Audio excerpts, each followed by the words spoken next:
उत्तर प्रदेश मजलिस इत्तेहादुल मुस्लिमीन मोहतरम जनाब अली साहब, फर्जन जनाब अतीक साहब, जिला सदर एडवोकेट फहीम साहब,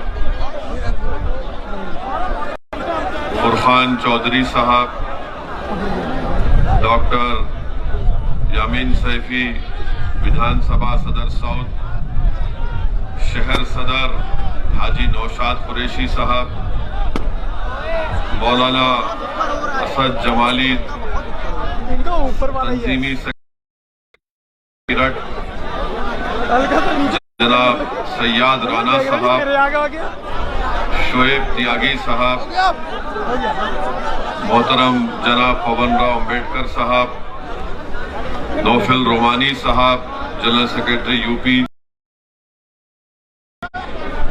खारी खालिद साहब सदर जमीयतुल उलमा मीरठ, डॉक्टर मेहताब चौहान साहब वेस्ट यूपी के इंचार्ज, फरहान जुबैरी साहब, हाजी शाहिद सैफी साहब, आवेदक प्रत्याशी साउथ मीरठ, इमरान अंसारी, अनस कुरैशी, विनोद जाटव साहब, मौलाना एजाज साहब, हाजी साहिद साहब,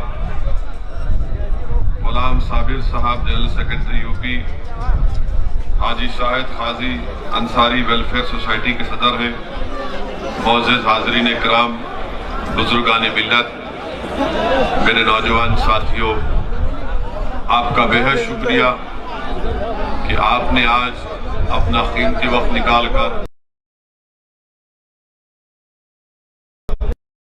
मजलिस इत्तेहादुल मुस्लिमीन के इस जलसे आम में शिरकत की।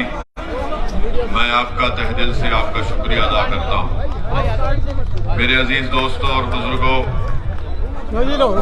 नौजवान साथियों, अभी आपने मजलिस इत्तेहादुल मुस्लिमीन के जिम्मेदारों से बसीदर अफरोज के खिताबात को सुना। मैं आपसे गुजारिश करने आया हूँ और आपको ये बताने आया हूँ और आपको ये तयख्खुन देने आया हूँ कि मैं उत्तर प्रदेश को अपनी जाती अनानियत के लिए नहीं आया हूँ। मैं उत्तर प्रदेश में अपनी मकबूलियत में इजाफा करने के लिए नहीं आया हूँ। मैं अगर उत्तर प्रदेश को आया हूँ और इंशाअल्लाह आता रहूंगा, सिर्फ मेरा मकसद एक ही है और अल्लाह सुब्हानहू व तआला मेरी नीयत से वाकिफ है। मेरा उत्तर प्रदेश को आना और यहाँ पर मेरे मजलिस के रुफ़क़ाओं के साथ मेहनत करना, जुस्तजू करना, उसका एक ही मकसद है, हमारी एक ही ख्वाहिश है कि इस देश में जहां पर हर जात और बिरादरी ने अपनी अपनी एक सियासी आवाज को बनाया, अपनी एक सियासी ताकत को मनवा लिया, अपने नुमाइंदों को उन्होंने अपने वोट से कामयाब करवाया और अपनी एक सियासी शनाख्त पैदा कर ली, जिसकी बुनियाद पर उन तमाम जात और बरादरियों ने अपने समाज के लिए कुछ हासिल किया।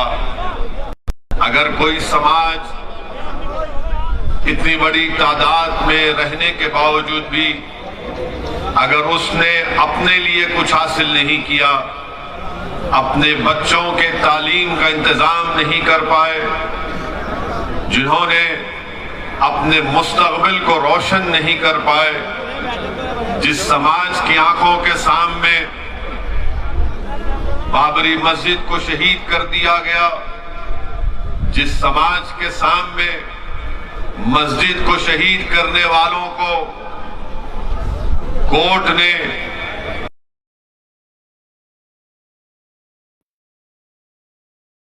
दिया, आप आपकी और हमारी आंखों ने मेरठ की सरजमीन पर हमने मलियाना का वो 70 से ज्यादा मुसलमानों का कत्लेआम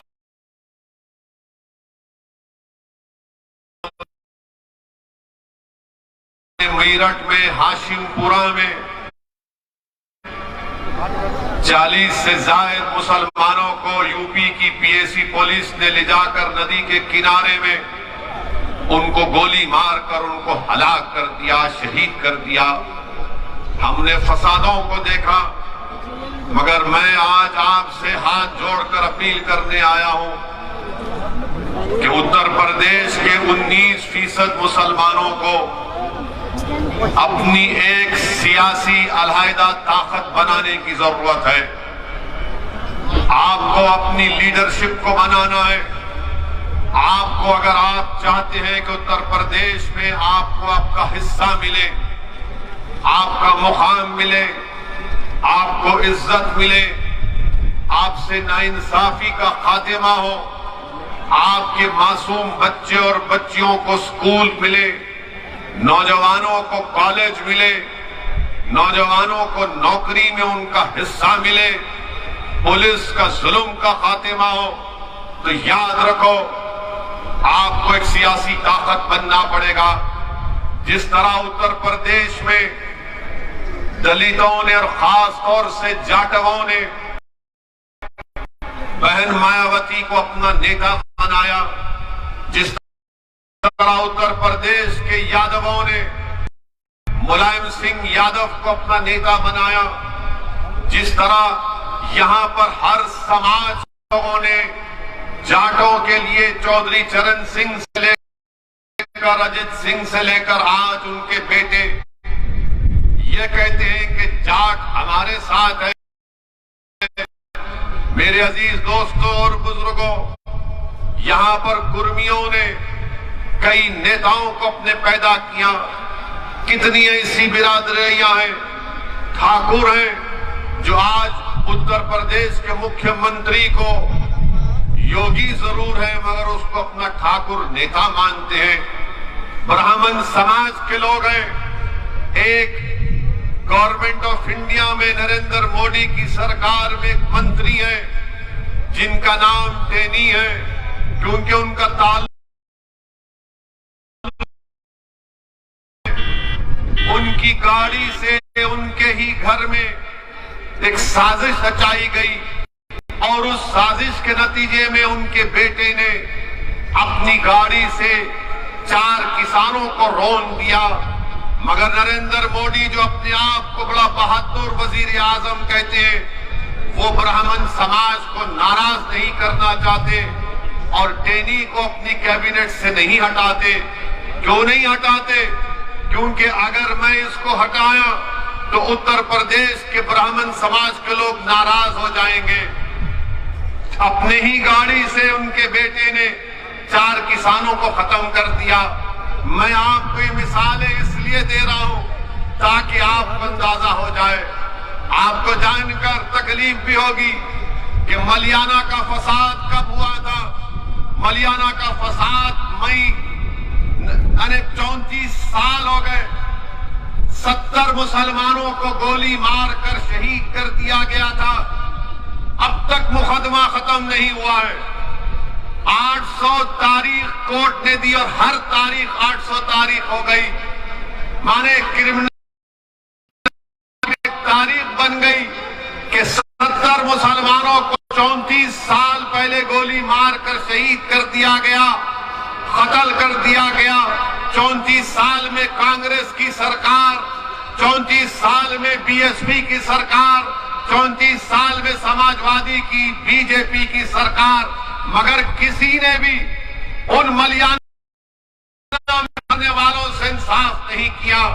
मेरे अजीज दोस्तों और बुजुर्गों, याद रखो, उत्तर प्रदेश में मुसलमान अगर सबसे कम ग्रेजुएट हैं तो मुसलमान है, सबसे ज्यादा ड्रॉप आउट है तो मुसलमान है, सबसे ज्यादा अगर जेलों में अंडर ट्रायल है तो मुसलमान है। 19% उत्तर प्रदेश में मुसलमान है। और 28% जेल में अंडर ट्रायल है। बताइए, इसके बावजूद भी आप अगर करवट नहीं लेंगे तो कब करवट लोगे मुसलमानों? क्या जब शोर क़यामत होगा तुम उठोगे? मैं आपको ये दाद हासिल करने के लिए नहीं कह रहा हूं, मैं कोई शायर नहीं हूं कि कोई शेर पढ़ा रहा वाह वाह के नारे लगाएंगे।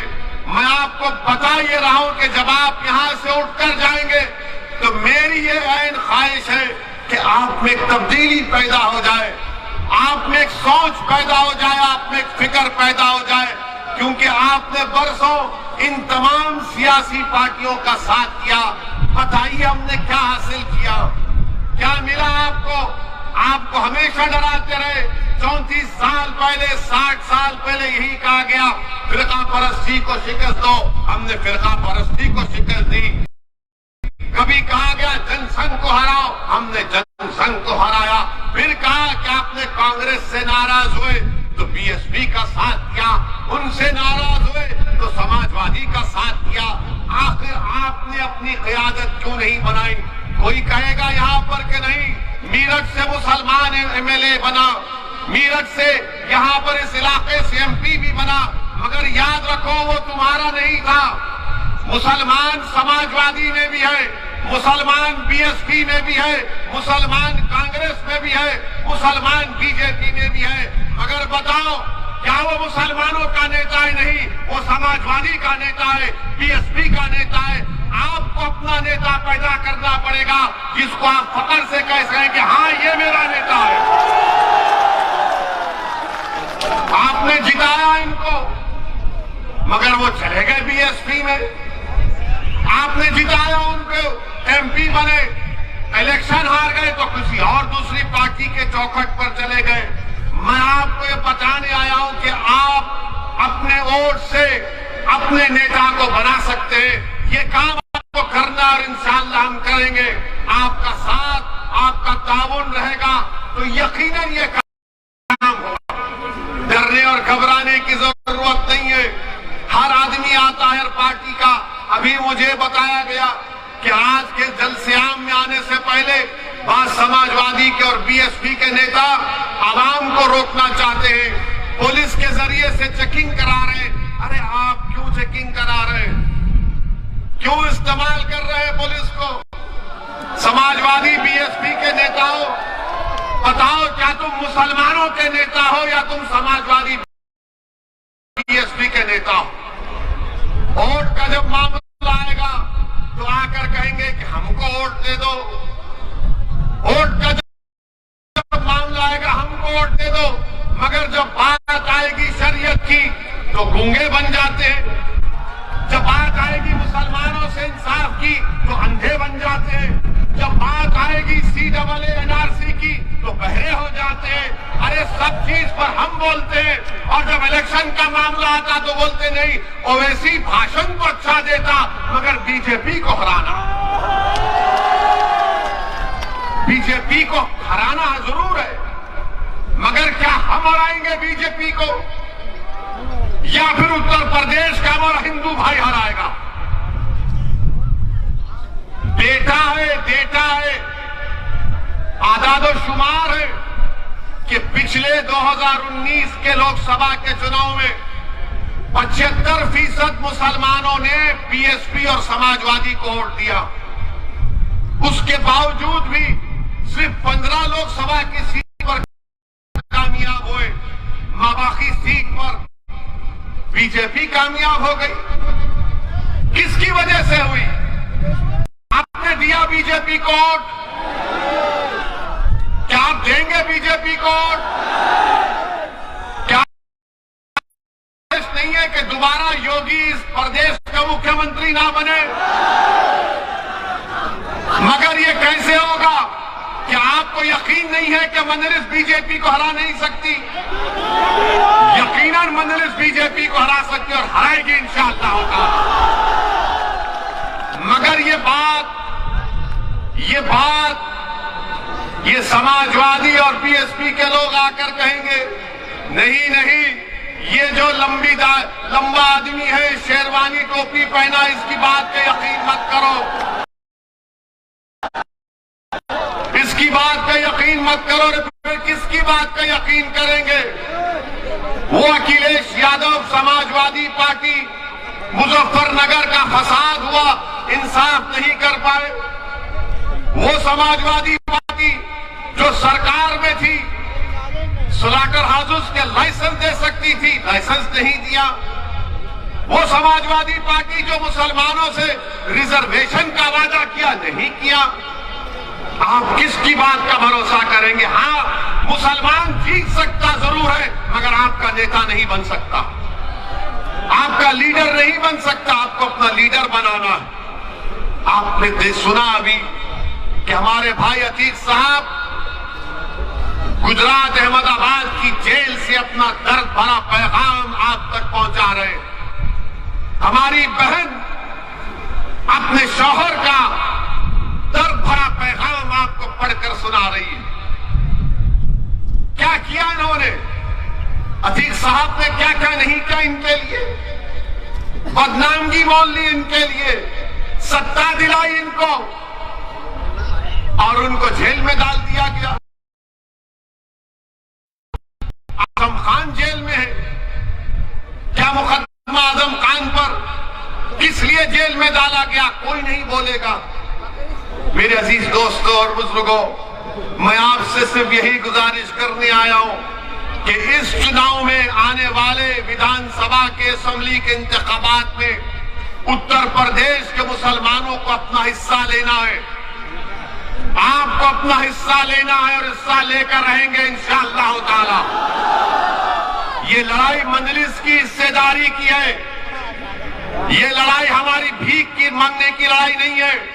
हम अखिलेश यादव के बगल में ठहर कर फोटो लेने के मोहताज नहीं है। हमको तुम्हारे फोटोओं की जरूरत नहीं है। हमको हमारा हक चाहिए और हम हक लेकर रहेंगे इंशाअल्लाह ताला। यकीनन बीजेपी को हराएंगे। किसने कहा नहीं हराएंगे? अभी अभी हम सुन रहे थे कि मीडिया के लोगों ने हमको मैसेज भेजा कि उत्तर प्रदेश में किसी जगह पर नरेंद्र मोदी देश के वजीर आजम ने कहा कि गंगा एक्सप्रेसवे से सबको फायदा पहुंच जाएगा। गंगा एक्सप्रेसवे से भारत के प्रधानमंत्री ने कहा कि गंगा एक्सप्रेसवे से सबको फायदा पहुंच जाएगा। इतने 1000 करोड़ की मंजूरी दी। नरेंद्र मोदी जी मीरठ शहर में ट्रैफिक का प्रॉब्लम हल नहीं कर सके, वो गंगा एक्सप्रेसवे बनाएंगे। गंगा एक्सप्रेसवे बनाएंगे। कितना लंबा लंबा छोड़ते हैं। बिजली बम्बा बाईपास मीरठ का मोदी जी कब से बन रहा है? अखिलेश के जमाने से चल रहा है।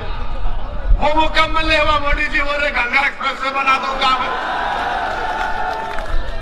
आज आप देखते हैं कि वजीर आजम बीजेपी के दौर में आज महंगाई आसमान को छू रही है। 14% इन्फ्लेशन रेट है। जीएसटी साबुन से लेकर बनियन तक जीएसटी नरेंद्र मोदी लगा दिए। अरे जीएसटी साबुन से लेकर बनियन तक।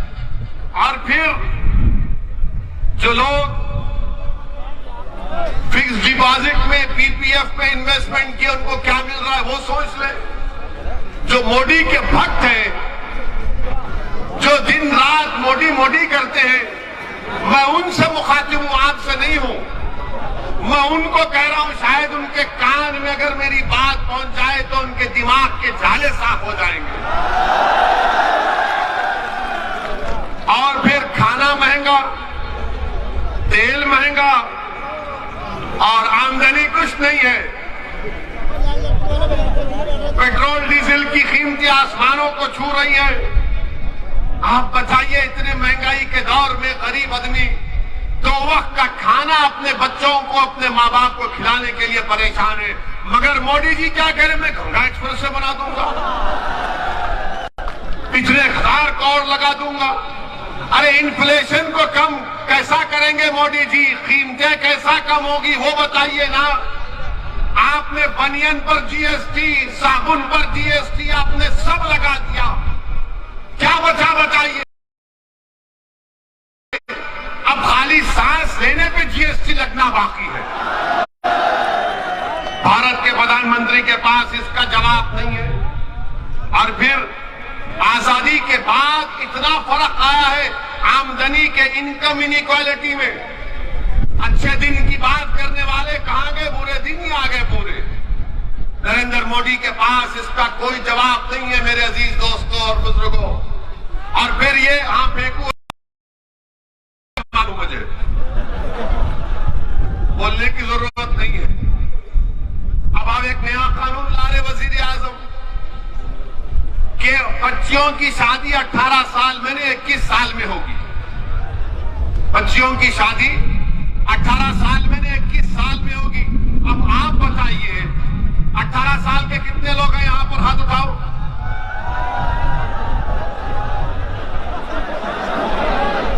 यानी अब आप वोट डालेंगे ना,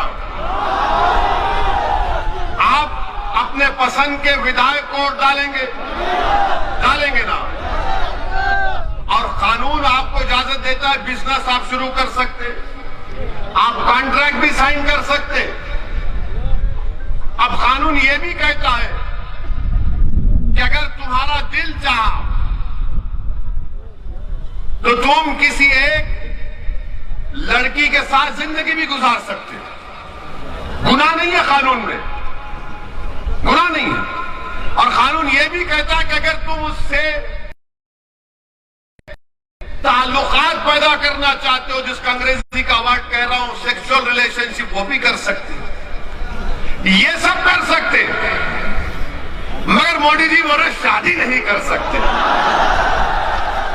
हाय मोदी जी, आपको शादी से इतनी नफरत क्यों है? शादी जैसे इंस्टीट्यूशन से आपको इतनी घबराहट क्यों है? 18 साल में वोट डाल सकते, 18 साल, सुनिए, 18 साल में कोई ये तय करेगा कि देश का प्रधानमंत्री कौन होगा उसको मालूम, किसको मेरठ में वोट डालना उसको मालूम, किसको नहीं डालना उसको मालूम, किसको हराना उसको मालूम, कौन दल्ला है उसको मालूम, कौन जमीर फरोश है उसको मालूम, कौन मिल्लत का कौम का दुश्मन है उसको मालूम। मगर लड़की को भी मालूम, लड़के को भी मालूम, दोनों को मालूम। मगर मोदी जी बोले शादी 21 नहीं करना। अब आप बताइए क्या कर रहे हैं? अच्छा, एक और कानून बनाने जा रहे हैं 18 से 21 साल का, मगर डेटा प्रोटेक्शन यानी आपका जो सेल फोन है इसमें जो डेटा होता है, कानून मोदी जी ये बनाने जा रहे हैं कि अगर आप 18 साल के हैं तो अपना डेटा आप एक्सचेंज कर सकते हैं। यानी वो 18 साल में अपना डेटा एक्सचेंज करेगा, मगर अपने पसंद से लड़की शादी नहीं करेगी। मोदी जी शादी करने का इख्तियार नहीं है क्या? डेटा दे सकते, एक्सचेंज करेंगे, मगर शादी नहीं कर सकते। तो बोलेंगे बीजेपी वाले आज के भाषण के बाद ओवैसी और मुसलमान महिलाओं के हित में नहीं बात करते। बोलेंगे ये आए मुसलमान और ओवैसी महिलाओं के हित में बात नहीं करते। मोदी जी आप अंकल कब से बन गए हम लोगों के? आप देखते होंगे कि किसी महल्ले में अंकल होता है, अंकल का काम कुछ नहीं होता, बैठे रहते खाली, चाय मारे चाय क्या मारे। अंकल बोलते वहां क्यों जा रहे तुम? अंकल हर चीज पूछते, क्या खाए, क्या पहना आज, इतनी रात देर से क्यों आए। अब ये अंकल कह रहे कि शादी भी कब करना, क्या खाना तो शुरू हो चुका है, ये नहीं खाएंगे वो खाना चाहिए, ये इबादत करना चाहिए वो इबादत नहीं करना चाहिए। अब ये पूरे बीजेपी के लोग अब शुरू हो जाएंगे टीवी पर 6 बजे से देखना आप, हमारा भड़काऊ भाषण अब हो गया। अब बोलेंगे ओवैसी महिलाओं के औरतों पर जुल्म करता है। अरे पहले ये तो बताओ, जब 18 साल में लड़की वोट दे सकती है तो क्या उसको नहीं मालूम किससे शादी करना नहीं करना? और इस्लाम में जब तक बच्ची की रजामंदी नहीं है शादी नहीं होती, जब तक बच्ची राजी नहीं होती, रजामंदी नहीं होती। मगर ये सिर्फ मुसलमानों का नहीं, पूरे देश के नौजवानों का मसला है। मेरा मानना यह कि 18 साल का नौजवान, चाहे वो लड़की हो या लड़का हो, मैं रोज इनसे सीखता हूं कई चीजें। वो मुझे बताते कि देखो ये टेक्नोलॉजी है, इस तरह से आप काम करो, फायदा होगा। हम इनको बच्चा नहीं समझना चाहिए। अच्छा मोदी जी, आपकी सरकार ने इन लड़कियों के लिए, महिलाओं के लिए क्या किया आपने? तो बीजेपी वाले बोलेंगे मोदी जी ने बेटी बचाओ बेटी पढ़ाओ किया। इसमें बेटी बचाओ बेटी पढ़ाओ में क्या था? पार्लियामेंट की स्टैंडिंग कमेटी की रिपोर्ट ये कहती है कि 446 करोड़ इस बेटी बचाओ बेटी पढ़ाओ को दिया गया, जिसमें से माशाल्लाह नरेंद्र मोदी की सरकार ने मोदी की तस्वीर का ऐड देने के लिए 80% पैसे खाली मोदी की तस्वीर में खर्च किए। कि मोदी जी का ऐसा पोस्ट, कभी ऐसा हाथ रख रहे हैं, कभी वहां हाथ रख रहे हैं। यानी 446 करोड़ में मीडिया को इश्तिहार 79% चला गया। अच्छा फिर ये बोलेंगे नहीं ओवैसी महिलाओं के खिलाफ है। मैं महिलाओं के खिलाफ नहीं हूं। अगर हमारे घर का हाल आपको मालूम होता तो आप ये बात नहीं करते। हम यहां पर भड़काऊ भाषण दे सकते, घर में गए तो गूंगे हो जाते हैं अपने सामने, उनके सामने। अब आपको मालूम होगा कि महिलाओं का भारत में काम में, वर्क में, लेबर फोर्स में, वर्क पार्टिसिपेशन में 2005 में 26% महिला काम करती थी। मोदी जी 2020 में सिर्फ 16%। क्यों कम हुआ? क्यों कम हुआ? इसके पास इनका कोई जवाब नहीं है। और फिर ये बोलते नहीं वेस्टर्न कंट्रीज में ऐसा हो रहा है। सुनो बीजेपी वालों, हम जानते, हम थोड़ा पढ़ लिख कर आए। अमेरिका में एक प्रदेश है जहां पर बच्चियों को 14 साल की उम्र में शादी की इजाजत है। 14 साल की उम्र में। बर्तानिया में, ऑस्ट्रेलिया में 16 साल की उम्र में शादी की इजाजत है। न्यूजीलैंड में 16 और 19 साल के दरमियान में माँ बाप राजी है तो शादी हो जाती। और भारत में 18 साल में तुम मोदी को वोट दे सकती है हमारी बेटियों, मगर तुम पसंद से अपनी शादी नहीं करोगे। अच्छा फिर ये बीजेपी वाले हमारे को बोलेंगे नहीं नहीं ओवैसी जो है बच्चों को ज्यादा पैदा करने के लिए मुखालिफत कर रहा है। बोलते हैं ना। आपको मालूम कि इनसे पूछिए टीएफआर क्या होता है ये संघियों से। हम एक टीवी प्रोग्राम में थे, टीवी प्रोग्राम में रिकॉर्डिंग में थे तो वहां बीजेपी के बड़े नेता बैठे थे। हमने कहा बताओ उत्तर प्रदेश में टीएफआर कितना है? बोले वो क्या होता? उत्तर प्रदेश में टीएफआर गिरा है सबका। यानी अगर आज 100 लोग पैदा हुए तो क्या उतने लोग मर रहे? तो जितने पैदा हो रहे हैं उत्तर प्रदेश में उससे ज्यादा लोग मर रहे हैं। उसको टीएफआर समझाने के लिए मोटा मोटा टीएफआर गिरा है, इनको पता ही नहीं है। भारत में टीएफआर गिरा है और ये बार बार ये बीजेपी आरएसएस वाले बोलते बच्चे बहुत पैदा हो रहे, तो बच्चों का कानून बना दो बच्चों का।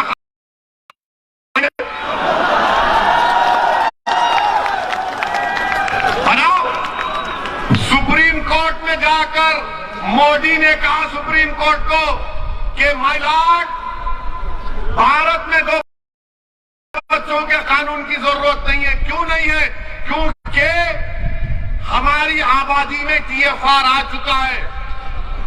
पूरी विश्व में, पूरी दुनिया में अगर कोई नौजवान मुल्क है तो भारत है। 60% से कम और आबादी हमारे 40 साल से नीचे की है। भारत के वजीर आजम ने, भारत की सबसे बड़ा ताकत ये डेमोग्राफिक डिविडेंड है। क्या किया इन्होंने? कुछ नहीं किया। सुप्रीम कोर्ट को बोल दिया नहीं बना सकते कानून। अब बोलेंगे नहीं नहीं बच्चों को टाइम मिलना चाहिए बच्चे पैदा करने में। अरे तुम कौन होते डिसाइड करने वाले? वो बैठ के डिसाइड करेंगे कब पैदा करना नहीं करना। तो बोलेंगे नहीं पढ़ाई कैसा होगी? अरे तुमने कौन सा कॉलेज खोला बताओ यूपी में? महिलाओं के लिए कौन सा कॉलेज खोला, क्या किया तुमने भारत में, बताओ? कुछ नहीं किया, सिर्फ कानून बनाने जा रहे। देश के प्रधानमंत्री कानून बनाने जा रहे। मेरे अजीज दोस्तों और बुजुर्गों, फिर आप ये भी जानते हैं कि मजलिस के खिलाफ तो बहुत सी बात है। इनका उत्तर प्रदेश का डिप्टी सीएम जनाब मौर्य साहब, केशव प्रसाद मौर्य है ना, हाँ, और उन्होंने कहा कि सर पे टोपी पहनने वाले, लुंगी पहनने वाले ये किसी को डराते थे। मौर्य जी, आपका समाज मौर्य है, आप हमारे बारे में सोचना छोड़ दो। हम सर पे टोपी रखेंगे, चाहे आप कुछ भी कर लो, हम दाढ़ी छोड़ेंगे, मगर आप अपनी बात करो। बाबा ने आपको स्टूल पे बिठा दिया,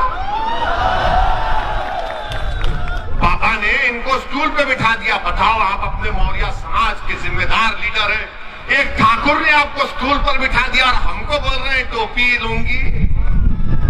पहले अपने बारे में सोच लो आप।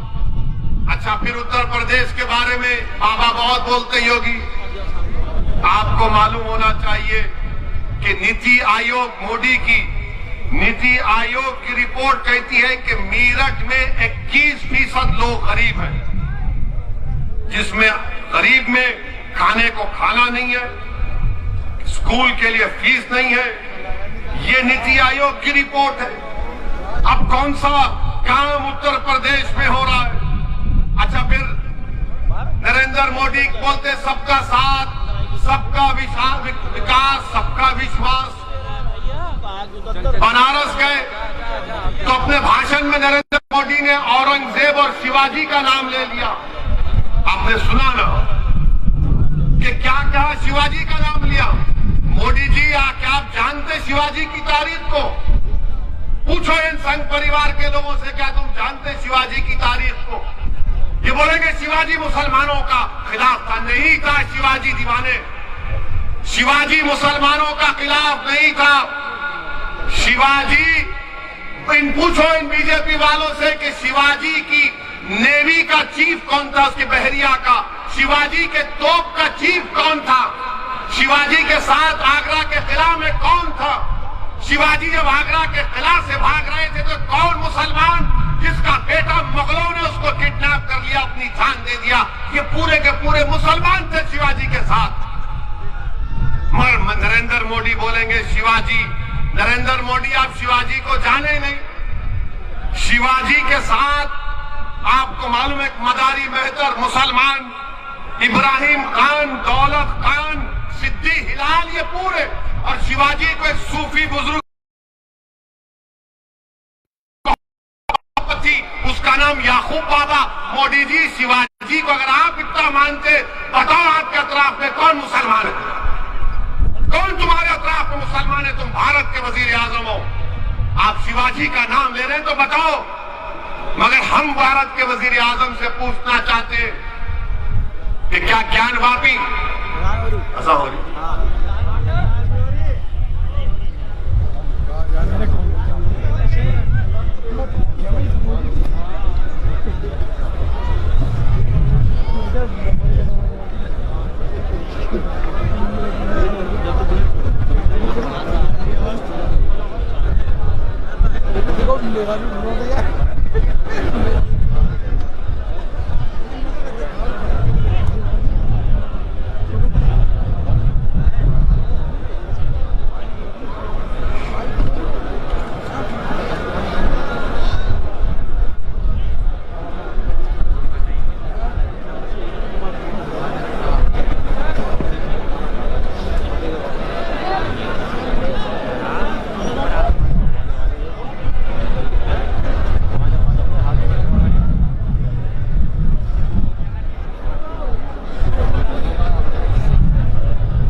मस्जिद के बारे में कह रहा था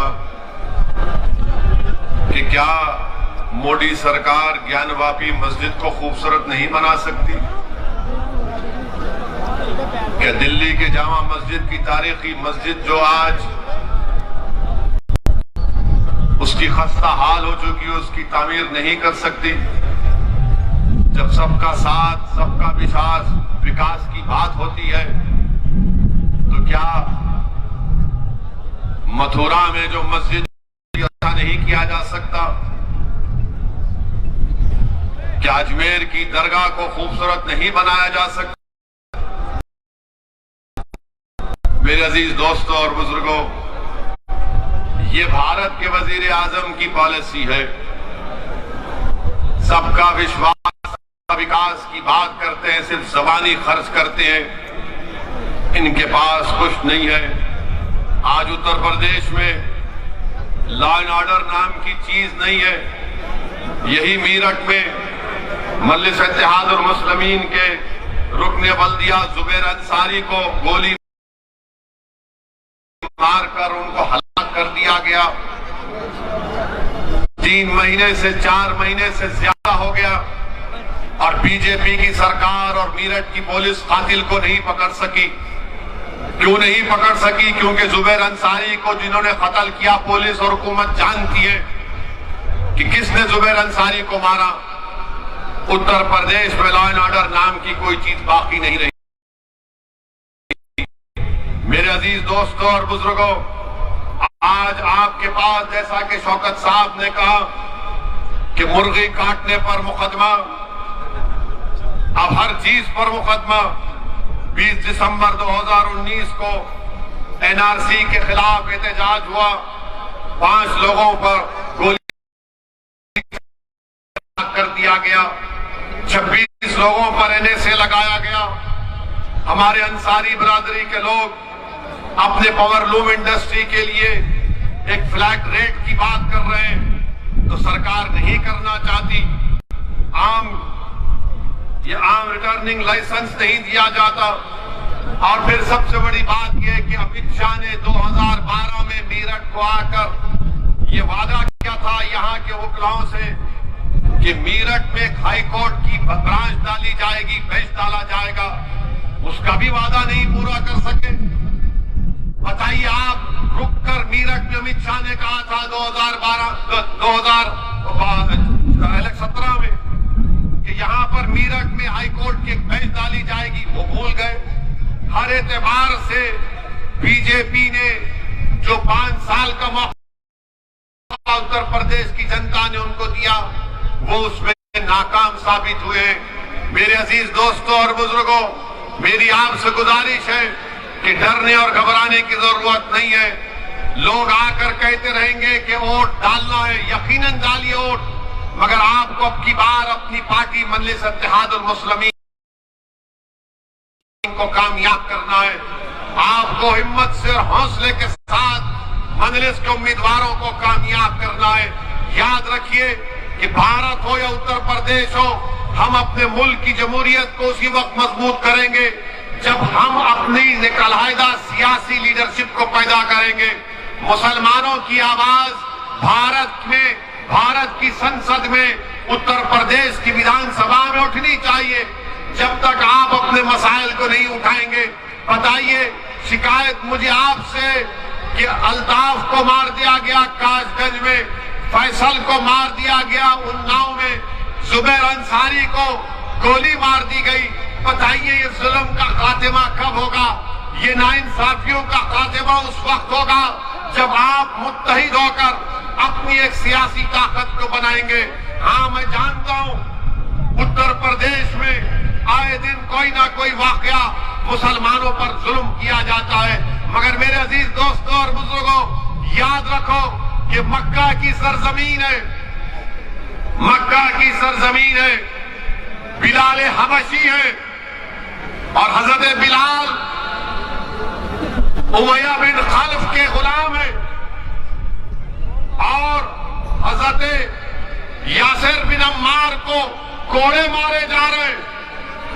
उमैया बिन खल्फ यासिर बिन अम्मार रज़ियल्लाहु ताला अन्हु को कोड़े मारता है, थक जाता है, अबू जहल मारता है, थक जाता है, अबू लहब मारता है, थक जाता है, और फिर उमैया बिन खल्फ हजरत बिलाल हबशी से कहता है कि बिलाल अब तुम मारो, तुम ताकतवर हो।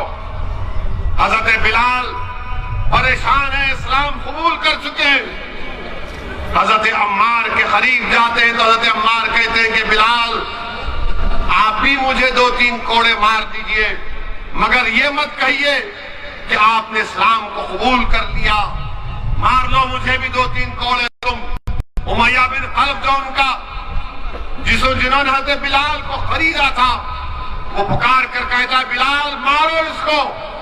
हजरत बिलाल हजरत अम्मार बिन यासर की तरफ देखते, अबू लहब की तरफ देखते, हजरत अम्मार बिन यासर की तरफ देखते, उमैया बिन खल्फ की तरफ देखते, हजरत यासर बिन अम्मार की तरफ हजरत बिलाल देखते और अबू जहल की तरफ देखते हैं और पुकार कर कहते कि सुनो यासर बिन अम्मार, जब तुम उस अल्लाह वहदहू ला शरीक को मानने वाले हो, जब तुम रसूलुल्लाह सल्लल्लाहु अलैहि वसल्लम के गुलामी का ऐलान कर चुके, तो जब तुम अल्लाह के दीन के लिए कोड़े खा सकते हो तो बिलाल भी तुम्हारे लिए कोड़े खाएगा। और पुकार कर उमैया बिन खल्फ को कहते हैं कि अब अकेला यासर बिन अम्मार कोड़े नहीं खाएगा, बिलाल भी कोड़े खाएगा और तुम्हारी मुसीबत का मुकाबला करेगा।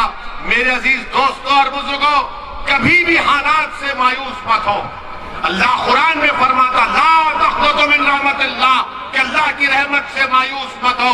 हजरत बिलाल को कैसी तकलीफ दी जाती थी मक्के की सरजमीन पर, रेत पर लिटाकर गरम गरम पत्थर हजरत बिलाल की पीठ पर रख दिए जाते। रसूलुल्लाह सल्लल्लाहु अलैहि वसल्लम ने जब हजरत बिलाल की तकलीफ देखी तो आंख में आंसू आ गए रहमतुल्लाह अलमीन के, और दुआ की या अल्लाह हजरत बिलाल के पर कुछ आजाद कर दे इस तकलीफ से। सिद्दीक अकबर कहते और रसूलुल्लाह सल्लल्लाहु अलैहि वसल्लम की आंख में आंसू देखकर कहते कि या रसूलुल्लाह आपकी आंख में आंसू कैसे हैं? तो रसूलुल्लाह सल्लल्लाहु अलैहि वसल्लम फरमाते हैं कि मैं बिलाल की तकलीफ को बर्दाश्त नहीं कर सकता, कि है कि जो बिलाल को खरीद कर आजाद कर दे। सिद्दीक अकबर जाते हैं, हजरत अब्बास से कहते हैं जो इस वक्त तक इस्लाम नहीं कबूल किए, उनसे कहते हैं कि जाओ उमैया बिन खल्फ से बात करो कि उसको आजाद करें और क्या कीमत होगी हम दे देंगे। उमैया बिन खल्फ राजी नहीं होता। सिद्दीक अकबर जब आकर कहते हैं कि मैं खरीदना चाहता हूं, आजाद करना चाहता हूं हजरत बिलाल को, तो सालिम उमैया बिन खल्फ कहता है कि मैंने 50 दिनार में हजरत बिलाल को खरीदा, 1000 दिनार देना पड़ेगा, और तुम्हारे पास जो दो रूमी गुलाम है उसको भी देना पड़ेगा। सिद्दीक अकबर राजी होते हैं। हजरत बिलाल को जब उठाते तो हजरत बिलाल, सीरत की किताबों में आया कि हजरत बिलाल जिस तरह हम सजदे में होते हैं उस तरह सजदे में गिरे हुए और जिस्म पर गरम गरम पत्थर लगे हुए और खून बह रहा है। सिद्दीक अकबर हजरत बिलाल को उठाते, अपने घर को लेकर जाते, उनकी सफाई करते हैं, कपड़े पहनाते और उनसे कहते हैं कि चलो। हजरत बिलाल रोना शुरू कर देते हैं।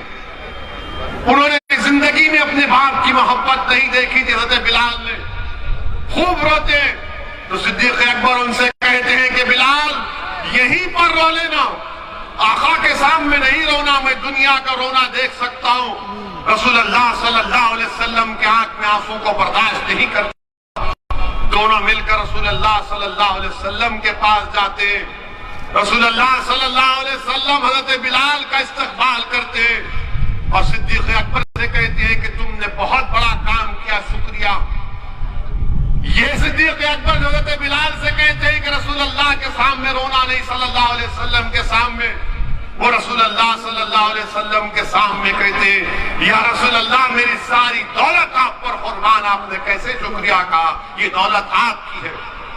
अब आप अंदाजा लगाइए कि वो हजरत बिलाल जिसको मारा जा रहा था, पीटा जा रहा था, अल्लाह के रसूल ने दुआ की, वो बिलाल आजाद भी हुए और अल्लाह के रसूल सल्लल्लाहु अलैहि वसल्लम ने हजरत बिलाल से कहा कि आओ बिलाल मेरे सीने से लग जाओ।